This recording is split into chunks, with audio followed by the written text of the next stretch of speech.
Well, welcome to the Business Spotlight series. My name is Tanner O'Brien. I'm a senior partner here at ActionCOACH in Central Texas, and I'm sitting down with Austin Hahn today, who is the founder of Momentum Private Wealth Management. He's a certified financial planner.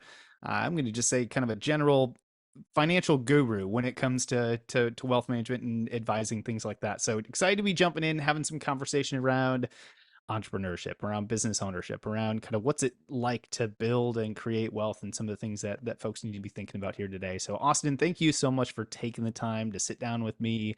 If we could, let's just start with a bit of a background. If you want to start with just maybe a 10,000 foot view of who you are, what's your background, and tell us a little bit about the business. Yeah, thanks for having me, Tanner. This is great. My name is Austin Hahn. I'm a certified financial planner. I'm the owner of Momentum Private Wealth Management, located right here in Cedar Park. I've been in this business since college, straight out of college, and been with a number of different registered investment advisory firms. And through the years, I have decided, there's a way that I want this to be done and a way that I think it should be done. So I had the opportunity in 2019 to build and create my own firm and go out and do it my way. So Momentum Private Wealth Management was born October of 2019, and it's been great ever since. That's fantastic. So tell me a little bit about the journey from getting out of college, jumping into this profession, knowing a little bit about it, just personally from some of my background, that sort of thing. Getting into this profession isn't always the easiest. There's a lot of things to learn. There's a lot of different ways to from a knowledge base standpoint, but then also being able to gain clients and be able to kind of go down that route. What did you find to be successful, or what were some of the things that you had to learn early on that allowed you to now make this transition into running your own firm? Yeah, great question. I didn't know it at the time, but it was a perfect opportunity for me to get into the business. This was in 2004. I had the opportunity to join one of the largest mutual fund companies in the world, which is the Capital Group, who owns and operates the American funds. And they have a very, very robust training program where they essentially say, we'll take you off the street if you don't know anything about mutual funds or the investment world, and we're going to teach you everything that you need to know to be able to service and be a productive associate here with the firm, right? And so once I got into it and started learning it, I thought, this is great. I really enjoy this, and I enjoy the process. And so I worked my way up through that company, eventually ending up in the private wealth management side of it in San Francisco. And there is where I learned a whole lot more about what it is to be a wealth advisor and wealth management. And so I took that opportunity to say, how can I continue my process and get further ahead here? And the obvious answer at the time was to go get my CFP certification. So I did that in the late, actually I started 2007 and the financial crisis hit and went through that. So that was interesting. Great time to be learning about it. And then in August 2011, eventually is when I earned my marks. So it was a fantastic way to get into the business, way more roundabout than some others would do, ending up as wealth advisors, where they might join a company where they just, are handed a list of contacts to start calling and see if you could sell a product. So in the end, I think it was perfect for me. That's fantastic. And for those that aren't like super familiar with, the ins and outs of the industry, obviously there's different, designations, things like that you've mentioned so far from, if you could just kind of speak to, the differences between a, traditional financial advisor that you'd find at, I don't know, Merrill or some of the other kind of just traditional, places out there to actually having a CFP and what the difference is there to private wealth management. Like, what are some of the differences or distinctions between those different designations or levels within the business? Yeah, great question. And this is perfect because the landscape in the investment advisory world has really changed a lot over the last, say, 20 years. Even further back, right, if you're looking to buy an individual stock or something, you had to call a broker and have that broker purchase that stock for you and pay a commission fee on that, right? It's down to the point now where you can go online yourself and purchase a stock, and you might be able to do it for free, right? So the landscape has changed, and it's for the better, I believe. And so you have the more traditional investment advisory firms or the brokerages of the world, like Merrill's even listed and others, where they may have, they've got a bazillion clients, and each advisor is trying to service a book of clients and go over that. And there's nothing inherently wrong with that. It's just a very high, it's a high flow model where there's just a lot of people and a lot of money going through there. And then from there, the registered investment advisory firm has sprouted out to say, we're a smaller subsect of the industry. We're not a major brokerage, and we're trying to carve out really a niche in that industry of saying we're offering a much more comprehensive, much more personalized service to anyone really who is looking for something that's a little different than their broker they may talk to once a year. I'm not going to say they're all bad, but essentially just saying it's a much smaller, more personalized service to come in here and say, this is what I'm trying to do and build in this industry. And so that the fee compression has gone down, overhead has gone down. There's, I don't sell commissionable products, right? So there's no conflict of interest there. And the way that I've built my firm and the way most RIAs are operated is the firm itself is a fiduciary, right? So I create the firm for itself to be a fiduciary. So anyone who operates underneath my firm is operating in a fiduciary capacity, right? So there's no question about it ever. Right. And then myself as a certified financial planner and the wealth advisor here of this firm, I'm also operating under a fiduciary capacity, simply just being a certified financial planner. Right. So there's never any question about how we go about it. I'm always trying to find the best, not products, but the best things that are suited for my clients, whether it's on the investment advisory world, or if they need some sort of insurance product to say, hey, we might recommend you need some life insurance. Now it's up to you to go find one, something that suits your needs. And there's ways to go about that. So it's really, really been a great deal for the consumer on the end, is they're getting better advice, more personalized service. They're getting it for cheaper. And it's something that I think everyone should be doing. Now, my biggest issue, you might ask this in a minute or two, but my biggest issue is actually getting that word out to people to say, there's a better way to do it than, maybe your father or your grandfather did it. And it's cheaper and you get more for it. That's fantastic, because you're right.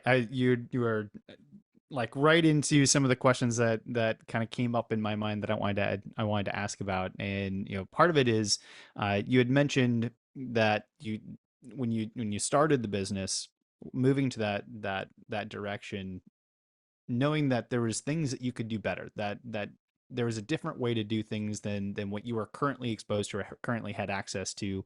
And I'd love to just kind of talk a little bit more about, what makes you all different? Why do your clients choose to work with you as opposed to some of the other advisors or financial planners or folks out there in the industry?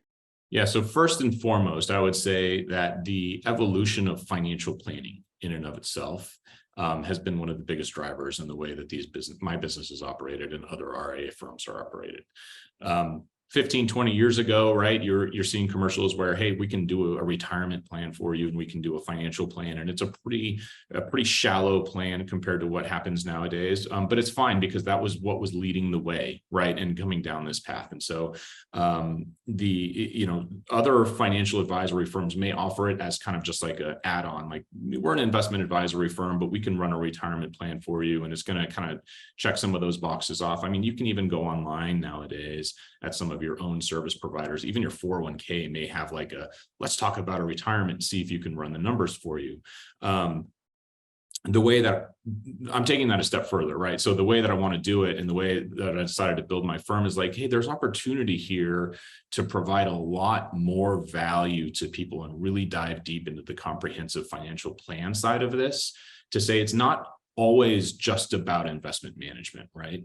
In fact, I tell my clients nowadays, the investment management side of it is how I get paid. There's value added there, but all of the other things that we're going to discuss and talk about, and I'm going to give advice on how to improve your life on the financial planning side, is really where a bulk of the value comes in. And so we dive deep into not only just retirement planning. That's the question of, can I retire and how much can I spend? Yeah, we can answer that. And we do that all day, every day. But we're going to talk about your insurance coverage, both your auto, your home, your personal liability coverage. Do you have that? And on top of your life insurance. We're going to talk about education planning. Do you have enough saved for college if you have kids going to college? And what does that look like? And most people don't realize that healthcare and education expenses are the two things that inflate the most. And it's pretty insane to look at what college is going to cost in 10 years, right? And so if that's something that's really important to you to cover for your kids, then you need to plan for it now and make sure that you're saving for it. So education, insurance, estate planning, at least just having discussions. Do you understand how this works? How beneficiary designations work? Is it set up the way you think it's set up? Do you have an old 401k account that has the wrong beneficiary listed? Because you know what, that could pose a problem down the line if you don't get that corrected. So just little value adds, tax planning. We look at tax returns and make sure that there's nothing that's obviously missed. You have opportunity to do Roth conversions, right? Stuff that can save over the years can be worth hundreds of thousands of dollars in value, right? It's just discussions that we're having now and making sure that we're checking those boxes. So again, I bring it back to, it's not just about investment advisory. That's part of it, but there's a whole lot more that we're really diving into as we go through this process. Very cool. I love that. And you had mentioned in there, getting the word out, things like that, helping people understand there's a better way to do things. So this leads me to marketing. I love asking questions around marketing because it's one of those areas that it's vital to every business that's out there. Doesn't mean that it's always the easiest, simplest thing that every business owner is just a master at when they get started. So I like to ask some questions around it, kind of find out what's been working, what hasn't been working in different industries, different businesses, things like that. So what has been kind of your philosophy towards marketing? How do you get the word out about what you do currently? Yeah, so it's evolved over time, of course, right? And so I would say that when you get started as a business, one of the first and foremost thing that you need to focus on is getting a website and some sort of SEO going, right? These are algorithms. Google's a search engine, and there's a lot of automated process that goes on behind it. So SEO is very important. And the reason why I say that is because unfortunately, it's one of those things that takes 12 to 18 months to really see any kind of traction there. But it works, right? And so make sure that you have a website out there. Make sure you have some backlinks. I hope most of your business owners kind of understand what that means, and make sure that you have some sort of online presence, right? And so that's where I started. It doesn't have to be perfect.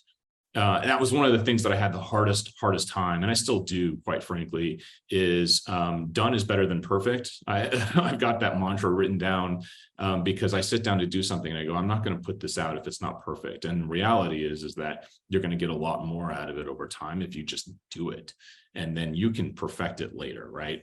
And so on my website, eventually, I remember the day I did it. It was like it wasn't perfect, but it was something, and I was like, all right, push the button. Let's go and move on. So that would be the first and foremost is make sure you have some sort of web presence out there.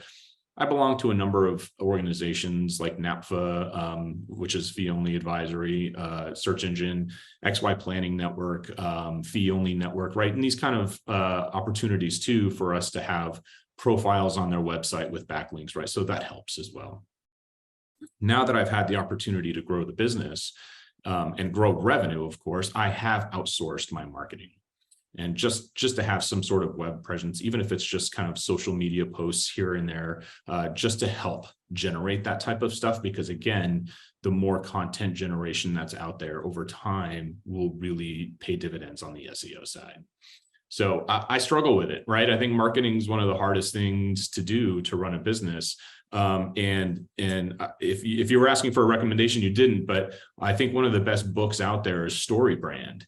And it's basically, as if you're an entrepreneur, I think you should read that because it's saying, people as a consumer, right, they're looking for guidance, and that's it. It's their story. You're just there to help them through it, right? And so how do you market to kind of check those boxes internally when someone's searching for something to make that happen? So highly recommend it.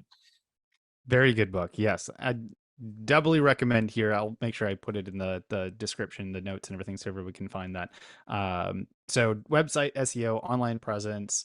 So as you've kind of grown your firm, Are you finding that most of your business is coming from inbound leads, people searching for the things that you do, or do you have additional marketing channels out there from kind of more traditional networking to just reach outs to anything like that, or possibly even like referrals from current clients? Yeah. Where have you seen kind of the most traction in terms of I guess dollars in the door, right? The Yeah. actual clients that are coming on board and kind of making that next step into the business. So we do track that. And I highly recommend that any business track where they're getting any kind of lead from, right? Because it's going to help answer those questions and help you evolve over time. So in the wealth advisory or wealth management business, the best type of referral we can get is from an existing client. And that's because in our business, it's highly personal. And I joke with someone who we're having a conversation with, a prospective client, and I say, you know what, you've known me for 5 minutes. We're meeting over Zoom, and you've just told me how much money you have in the bank, and kind of what you're looking for. And when you go outside of that circle, it's like you're not even telling your best friend how much money you have in the bank, because it's just the way it is. And so it's a business that is really built on trust. Right. And you have to know, like, and trust someone. And unfortunately, you're not going to trust me based on a website.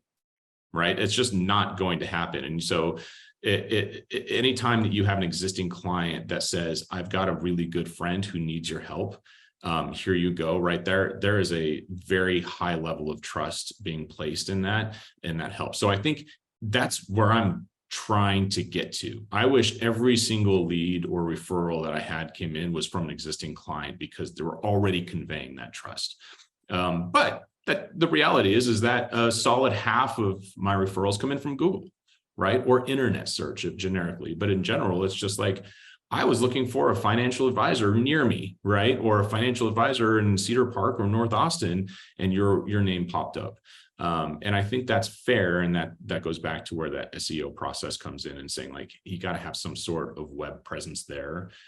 You got to have something on your website to say, this is who I am and this is what I do. I'd at least like to have a conversation with you. Because if I can't help you, I might be able to find someone who can help you.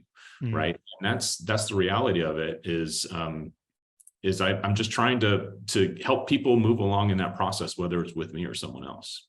I love that. And I always like to, where possible, kind of dive a little bit deeper into it. And this is a little bit marketing. It starts to get into kind of the sales process. Mm-hmm. Today, they're so overlapped. It's hard to just say, one is strictly marketing, one is strictly sales. But especially in a highly personal business like yours, Mm-hmm. you've got somebody that says, hey, I was searching for you. I'm ready to have at least an initial conversation. What have been kind of some strategies or tactics or things that you've uncovered along your journey that has helped build that trust and rapport with an individual that has said, I'm willing to have a conversation with you? Mm-hmm.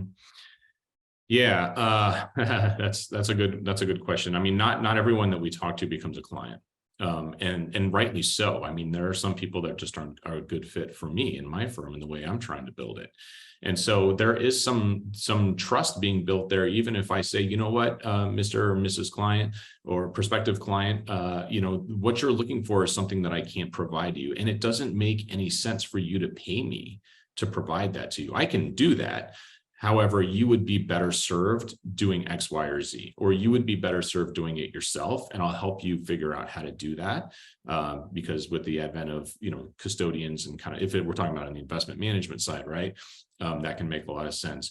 Or in my world, you can be a jack of all trades, master of none, or master of one or two. But if someone comes to you and they're saying, I'm really looking for someone who is a professional in real estate or something, then there are other advisors out there who will provide you a better value and a better service. And so the opportunity is there to say, you know what, I can help you, but someone out there else can do it better. And I'm not all about just trying to collect money and dollars, no matter what kind of value you get from it. When I close out a client relationship, I want you to walk away being like, that was amazing, amazing, right? Instead of, that was mediocre, I think we could have done better. Right. And so that's the opportunity to say someone else can help you with that. I love that. When you look at the journey so far from 2019 to today, actually building the business for yourself, building the firm, what has been the biggest kind of lesson within business that you've had to learn from shifting away from, I've been working kind of for under somebody else's umbrella for a while. Now I'm running it myself. I've got to learn the business side of things here, as well as kind of the craft of running your particular industry. What has been kind of the biggest thing that you've had to learn in the journey? Yeah, that's the biggest thing. How much time do we got? Really, when I first started this business, one of the books that was recommended to me when I first started out on my own was Profit First. Okay. And that is basically it's a pretty simplistic book where it basically says, as a business owner, you can get into a rut where any revenue that you have coming in, you can turn around and spend it in your business. Which is fine. Any new business that's growing, you should expect to not really take any kind of take-home compensation, because the more that you can reinvest in your business and grow, the better it's going to be down the line. However, this is the biggest lesson out there, is that every other business that's out there that is a business-to-business service is going to email you or call you and try and get a piece of your revenue pie. Right. And there's a lot of technology out there, or there's a lot of services out there that you don't frankly need. And so the biggest lesson that I learned starting out is to just run as lean as possible. Right. Try and just focus on the business and the product that you're providing, and the more the marketing and the SEO side. Right. Everything else will come after that. The revenue is going to grow. You're going to be able to buy the better technology down the road to better service your clients.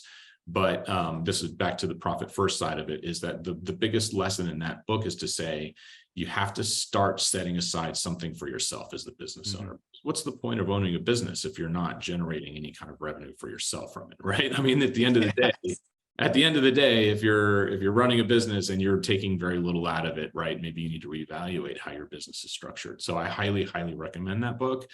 And it served me well over the years. And so, in fact, I have an annual review of every service provider and technology that I use, to where I sit down and go, is this something that I really need? I'm paying for it. And if not, then I need to figure something else out and move on. I love that. That is, for those that just heard that, pause this, go back, grab all the nuggets out of that. Like, really, really critical. And I could cite so many different areas where we've implemented a lot of that same type of stuff in our business, made massive differences. But you mentioned in there we are in business to make money. You start a business because, yes, you want the freedom, you want to be able to do things a little bit differently, but at the end of the day, you got to make more money, because oftentimes I talk to business owners, and it's now they're working 80 hours a week and taking home less money than they were working for somebody else. They didn't have the freedom, but they had more time and more dollars coming in. It's just like, it's this crazy circle. But Austin, as we look towards for the next 3 to 5 years, where do you see the business going in the next 3 to 5 years? Where do you see your role going within the business? What changes? What excites you the most as you look out for the next handful of years here? Yeah.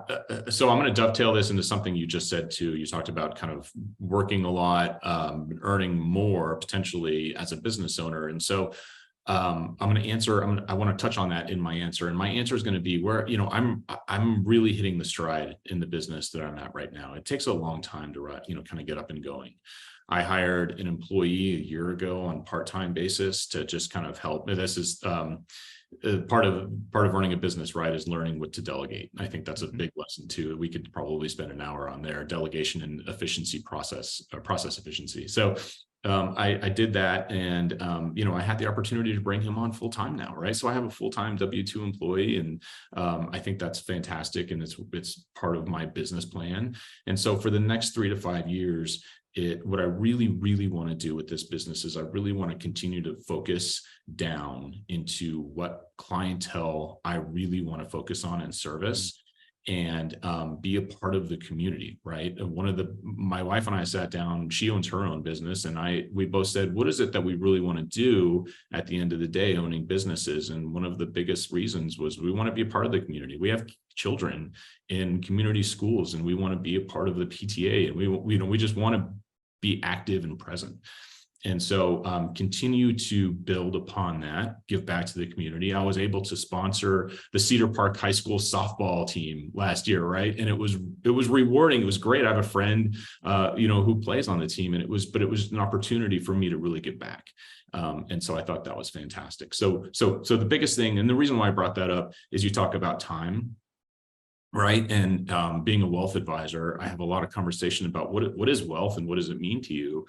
And at the end of the day, if you're building a giant pile of money, but not having the time to spend it with your family, or even just spending time with your family, right, then is that true wealth? And so I think time is one of the biggest overlooked factors of what being wealthy really means. And so I try and help my clients understand, like, hey, maybe you don't need to work like this, or maybe, taking some longer vacations or sabbaticals or something, and really kind of refocusing who you are and what you're doing in the world and who you are to your family, right? That's going to help. That's going to help kind of generate some internal wealth in the long run. And I think that goes a long way. So, 3 to 5 years, I want to be able to niche down, right? Really define who I'm helping and working with. I want to have a client base where they consider me as their personal CFO, right? Having as many conversations as they want to, calling me when they need me, being proactive, being present, and helping them grow their wealth, whether that's their monetary wealth or their, being part of their family or time, right? So really being a trusted advisor for the community is where I want to be. As I sit down even on a yearly basis and I look at where I'm at now, halfway through the year, I'm well on that path. So I'm very excited for what the next 3 to 5 years look like. I'm very excited to potentially add another team member to the team, right? Create a job and give someone an opportunity to maybe enter this business and see if it's something they like, and mentor them. I'm pretty excited about it. That's awesome. I'm excited to see that growth over the next couple of years as you continue on this path. I know we've covered a ton of ground here today. I want to be respectful of the time that we have. I know we're going a little bit longer, so I appreciate you allowing us to just kind of keep going with the conversation, because this has been so much fun. I've got a few rapid fire questions that I love to kind of start going into our wrap up here. So I've got 4 of them. We'll go as close to top head answers as we can for each one. Some of them we probably could dive into for an hour, but we'll start with top head answers for these here. First one is, what is your key to success? Key to success, process, developing and maintaining an efficient process, always knowing what your goal is in mind and making business decisions behind that, and staying true to yourself. I like that. What's one piece of advice you would give to other business owners? I already gave it, but always be looking at your capital expenditures and making sure that it's adding value to your business. If it's not, get rid of it. Redeploy that capital elsewhere. Beautiful. And I know you've already mentioned a couple books here, but what's one book that you're either currently reading or read most recently? Yeah, so the book that I'm reading right now is called The Gap and the Gain by Dan Sullivan. And this book really focuses on what I like to call, or what we call on our side of the business, is head trash, right? And it's just understanding where, everyone always gauges where they're at in life by basically looking backwards or looking forwards, right? And so if you look forwards, you're always moving the goalposts upon yourself, and you're living in what he calls the gap. When essentially you need to refocus and start living in the gain, to say, like, here's where I'm at now, and here's where I started 3 years ago, and I'm leaps and bounds beyond what anything I could have done. And well, so I highly recommend that one as well. Excellent. Well, I'm excited to have a bit of a book list at the in the description here. Final rapid fire question. This is kind of just a fun one. When you look at your business, if you could choose only one area in the business that you could throw some magic dust on and immediately improve it tomorrow, where would you choose to put that magic dust?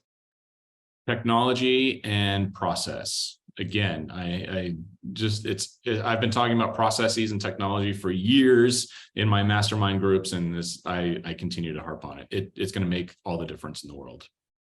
Beautiful. So for those that are interested, that are watching this, that want to learn more about everything that you're working through, that want to learn about the business, that may want to have a conversation with you about their own, personal wealth and all of that kind of stuff, that just want to follow you and just kind of connect and share and be able to do those things. Where can we advise people to go for more information? Yeah, well, the best place is our website. So momentumpwm.com. So that's momentum, like private wealth management, PWM. I've got a ton of information on there about who we are and what we do. And there's an opportunity for you to schedule a meeting with us and gather a little bit of information there. I also am offering complementary portfolio analysis, which is essentially, again, where we talk about someone who may be dealing with one of the other broker dealers, or they may not be aware of how much they're paying in fees, right? We take an opportunity to review their portfolio. Is it correctly positioned for where they are in life? And does it compare to what their fee, what are we comparing on fee basis there? So we're offering that right now to just have conversations with people. It's all free. It's just a conversation. It's, at the end of the day, it's just getting to know people and talking, right? So that's part of it. We're on all the major socials, of course, Facebook, LinkedIn. I do have a Twitter account that I'm very inactive with at the moment, but it's just I'm sorry, it's not Twitter anymore. I do have an X account, I guess is the new way to call it. I don't know. So I'm on all the socials at Momentum PWM. Yep. Beautiful. I love it. Yeah, I just gotta, throw something out there. We talked a little bit about the power of always looking at your capital expenditures, the financial mastery that's required in business. For those that are watching this, whether you're in business or not, the power of being able to also do the same thing in your own personal finances. Like if you really want to build wealth, being able to put that same level of discipline, that same level of focus into personal stuff, highly recommend you have a chance to go chat with Austin, get to know kind of what your scenario is, have him guide you through some of that. It can be a game changer for your life and your wealth building. But as we wrap up here today, I always like to end on one final question, and that question is simply this: Austin, what is most inspiring to you today? That's a good one. I'd like to say what's most inspiring to me today is really where we're at for the consumer, right? The people who are out there every single day living their life, right? And we're in an economic situation right now where there's some uncertainty ahead. We're in a high interest rate environment, right? And I think people post-COVID crisis have rebounded well. And so what's most inspiring, to me today when I'm trying to look forward on an economic basis is just to say, people are thriving. And I think small business are going to continue to do well, and we're going to head into an environment where I hope, right, that everyone's going to really benefit from, and it's going to be really great. So I'm looking forward to that. I know you may think it's a cop out, right? But what's most inspiring, right, is just people out there and the way that they're behaving and they're acting. And so there's always risk, but I'm excited. It's fantastic. I love it. Austin, thank you so much. I appreciate you being willing to share as much as you have here today. Highly encourage everyone who's watching to go and follow, get more information, just have a conversation. That's where kind of everything starts today. So, Oh, thanks. yeah, Austin, thank you so much for taking the time. It's been a pleasure. Hey, thanks for having me. I had a great time. Thank you.